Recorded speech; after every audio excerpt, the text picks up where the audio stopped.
Bueno, entonces, ¿qué beneficios trae esta lectura crítica y la construcción del pensamiento crítico para la sociedad? Entonces, como lo hablamos en un comienzo, el cuestionar la realidad nos lleva a concientizarnos de las cosas que están mal, de las falencias que hay, ¿sí? Cuando nosotros nos cuestionamos esas falencias, entonces promovemos soluciones y aportes y podemos llegar a actuar diferente o actuar en ese sentido, en ese sentido, buscar esas consecuencias positivas, ¿no? Entonces, así pues, la lectura crítica permite la construcción de un pensamiento crítico capaz de llevar a la persona,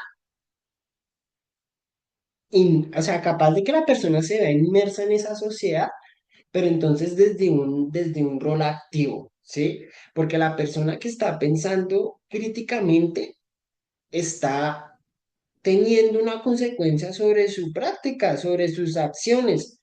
Entonces está adquiriendo como un rol protagonista en esa construcción de las sociedades, teniendo en cuenta que nosotros somos solo individuos, teniendo en cuenta que todo lo que nosotros hacemos, que somos seres políticos, que todo lo que nosotros hacemos repercute en nuestra comunidad, ¿sí? Nosotros vivimos en una familia. Desde el núcleo de nuestro hogar se nos enseñan que tenemos que vivir en comunidad, ¿sí? Entonces, en ese sentido, el pensar críticamente y ser protagonistas de la construcción de esa realidad pues nos lleva también a transformarla, a cambiarla, ¿sí? A participar en la consolidación y conformación y la transformación de esta sociedad, ¿cierto? Que traiga consigo todos los beneficios para todos, ¿no? O sea, pensando desde un punto de vista solidario, ¿sí? O sea, es decir, que este tipo de lectura permite ejercer un pensamiento crítico. La lectura crítica y el pensamiento crítico también permiten que las personas se cuestionen y transformen su realidad, ¿sí? Ahora, en ese sentido, cuando las personas construyen su sociedad siendo conscientes de las cosas que están mal y solucionando esos problemas, pueden llegar cada persona desde sus acciones mínimas individuales, puede llegar a aportar a la construcción de sociedades más equitativas, más justas y con más paz. En ese sentido, que se acaben las desigualdades. Obviamente, si todas las personas que son actores en la comunidad participan desde el pensamiento crítico, ¿sí? Porque se necesita de todas, se necesita el diálogo de todos los puntos de vista, porque es que todos hacemos parte de la sociedad, todos actuamos y todos necesitamos que nuestras acciones estén enfocadas a solucionar esos problemas, ¿cierto? Porque es que, o sea, ¿qué es lo que pasa con el pensamiento crítico?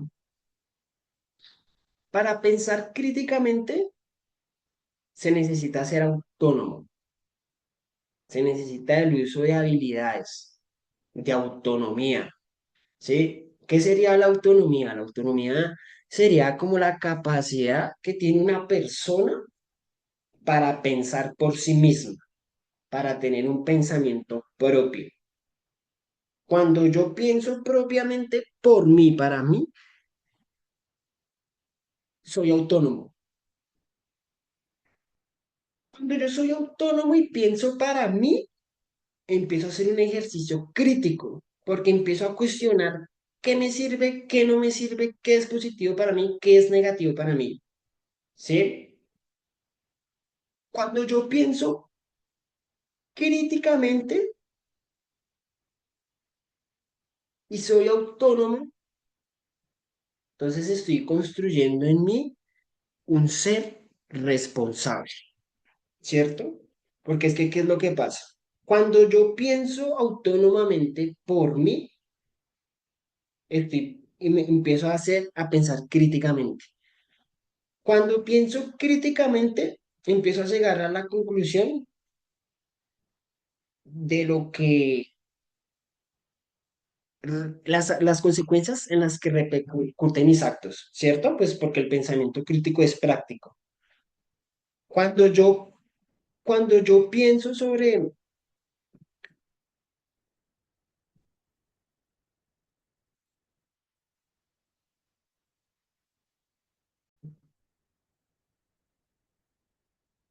bueno, entonces, cuando yo pienso críticamente, soy autónomo, pienso por mí mismo, pienso para mí. Cuando pienso propiamente, cuando pienso para mí, empiezo a darme de cuenta de las consecuencias que tienen mis actos. Cuando pienso críticamente, ¿no? Que me estoy dando de cuenta de qué es lo que estoy haciendo y qué trae eso que estoy haciendo, ¿cierto? Entonces, en ese sentido, cuando reflexiono sobre las consecuencias de mis actos, llego a ser más responsable porque entonces ya voy a responder por mis actos de una manera más debida o de una manera consciente, ¿cierto? No voy a responder a mis actos de una manera obligada, sino que yo solito voy a ir y voy a ejercer lo que acabé de hacer, porque como yo pensé antes de actuar, entonces, esa actuación va a estar dirigida hacia un fin y si ese fin se consiguió, entonces voy a ser responsable de una manera positiva. Voy a tener la disposición a responder sobre las consecuencias de mis actos. Cuando yo respondo sobre las consecuencias de mis actos, pues voy a ser una persona libre. No voy a necesitar que nadie venga y me diga, oiga, Esteban, usted hizo esto mal, responda por esto, no, por lo que yo les decía, o sea, si pienso antes de actuar, pues voy a saber por dónde están dirigidas mis acciones, voy a ser libre, no voy a necesitar que nadie venga y me haga responsable de otras cosas, porque yo voy a ser responsable de mis actos, porque yo sé qué es lo que hice, ¿cierto? Entonces, en ese sentido, soy una persona libre, no voy a tener a nadie que me diga qué es lo que tengo que hacer. Y como yo ya sé qué es lo que tengo que hacer, entonces voy a alcanzar esa paz, ¿cierto? No voy a tener que deberle nada a nadie y voy a hacer bien las cosas. Como voy a hacer bien las cosas sin deber y no voy a tener que deberle nada a nadie, voy a estar tranquilo, voy a estar en paz, voy a tener tiempo y disposición para estar feliz. ¿No? Que sería como ese propósito que tienen los seres humanos en la vida, el buscar estar feliz, el buscar estar en paz. Pero entonces, ¿qué es lo que pasa? Que yo no estoy solo, ¿sí? Que yo pertenezco a una comunidad, a una sociedad. Entonces, ese pensamiento crítico que me ayuda a cuestionar y reflexionar sobre las consecuencias de mis acciones, también están repercutiendo en la sociedad en la que estoy, en la comunidad a la que pertenezco. Y lo que hablamos ahorita, si hacemos el ejercicio de pensar, oiga, si cada una de las personas, si cada uno de los seres humanos piensan críticamente, ahora pensemos, si todas las personas piensan críticamente, pues vamos a conseguir que todas las personas sean responsables con sus actos, se va a acabar la dominación, va a haber emancipación, va a haber liberación, ¿cierto? Entonces, esos beneficios traería el pensamiento crítico a la sociedad, ¿cierto? Que una persona desde su autonomía y desde su ser crítico, desde sus actuaciones, contribuya a sociedades más equitativas, ¿cierto? Que sean funcionales para todos, que todos vivamos bien, que todos en comunidad podamos estar en paz, estar en tranquilidad, ¿cierto? Que se acaben las falencias, que haya más paz. Pero entonces esto pasa y solamente ocurre en el sentido en el que todas las personas pensemos críticamente, o sea, se necesita el ejercicio de todos como tal, ¿sí? O sea, y también, o sea, ahorita lo que está pasando ahorita en la sociedad es que estamos invadidos o hay un auge en todo esto de la revolución de la información y la comunicación, todo esto que trae el internet, las redes sociales y todo este movimiento de información que se ve a través del internet, ¿sí? A través de los dispositivos, ¿cierto? ¿Qué nos traería el pensamiento crítico en esta nueva era de la información y la comunicación? Pues que nos va a traer el cuestionamiento de toda esa información que se nos está dando. Y sabemos que hay mucha información falsa, hay muchas fake news, ¿sí? Entonces este pensamiento crítico nos va a ayudar también para darle un buen uso a todas estas tecnologías, ¿cierto? Para que todas estas tecnologías de verdad nos sirvan para algo positivo y no solamente nos llenen la cabeza de falacias y de mentiras, ¿sí? Sino que de verdad nos permita la construcción de sociedades, ¿sí? De sociedades con bases, con principios solidarios, ¿sí? Con principios de empatía, ¿sí? Para eso nos serviría el pensamiento crítico en la era actual. Un solo ejemplo, ¿sí? A la hora de mirar Facebook, que es lo que hacemos diariamente. Oiga, nosotros pensamos si lo que estamos leyendo en Facebook es verdad, si el chiste que me acabé de leer de verdad me sirvió para algo, si el video sobre el escándalo de la pelea de los vecinos de allá de tal lado me sirvió para algo a mí, me sirve para algo a mí, estoy aportando a la construcción de mi sociedad o con esto. Esto está sirviendo para algo. Cuando yo consumo toda esa publicidad que sale en Facebook, en YouTube, ¿sí? ¿Eso para qué está sirviendo? ¿Me está sirviendo a mí para algo?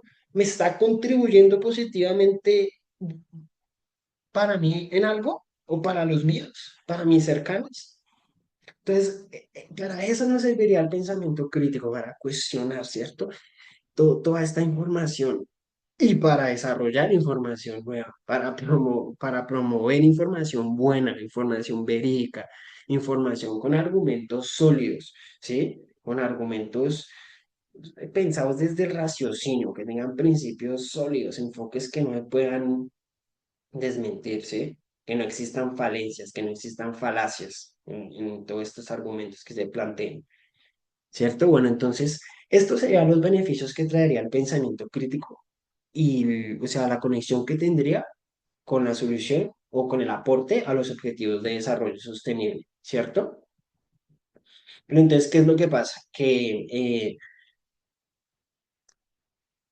bueno, para resumirlo así, entonces nos encontramos con la primera función histórica, el pensamiento crítico, que consiste en servir de disolvente de la opinión, de lo que hablábamos ahorita, ¿sí? Sirve en disolver esa opinión o esa verdad relativa de la persona, ¿sí? Sirve para unir todas esas perspectivas, ¿sí? Y conocer los diferentes enfoques, ¿sí? Sirve también para poner en continuamente en tela de juicio las evidencias y los marcos mismos del debate cívico, ¿sí? Del debate que se da en la ciudadanía, ¿sí? Sirve para argumentar esas evidencias que se dan cuando hacemos el ejercicio social del diálogo, ¿sí? Cuando se hace todo este ejercicio por allá en el Congreso y toda esa vaina. Entonces, de tal suerte que se nos abra una posibilidad de pensar un nuevo mundo en vez de que seamos pensados por él. Lo que yo decía ahorita, o sea, pensamiento crítico aporta a la emancipación y aporta a que cada uno podamos ser protagonistas de nuestra vida y de nuestra realidad, ¿cierto? Entonces, contribuye a demostrar y comprender los engranajes de la realidad y por tanto la posibilidad de repensar nuestra realidad o nuestro mundo tanto intelectualmente como materialmente, ¿sí? Eso es una proposición que hace Varela. Bueno, entonces ya para concluir ahorita ya este encuentro, les voy a comentar de pronto qué géneros de lectura podemos encontrar que nos puedan servir para hacer un ejercicio de lectura crítica. Obviamente, la lectura crítica nos sirve para leer todo, ¿vale? Ese ejercicio se puede desarrollar en cualquier tipo de cosa que queramos leer, ¿sí? Entonces, empezando desde ahí. Sino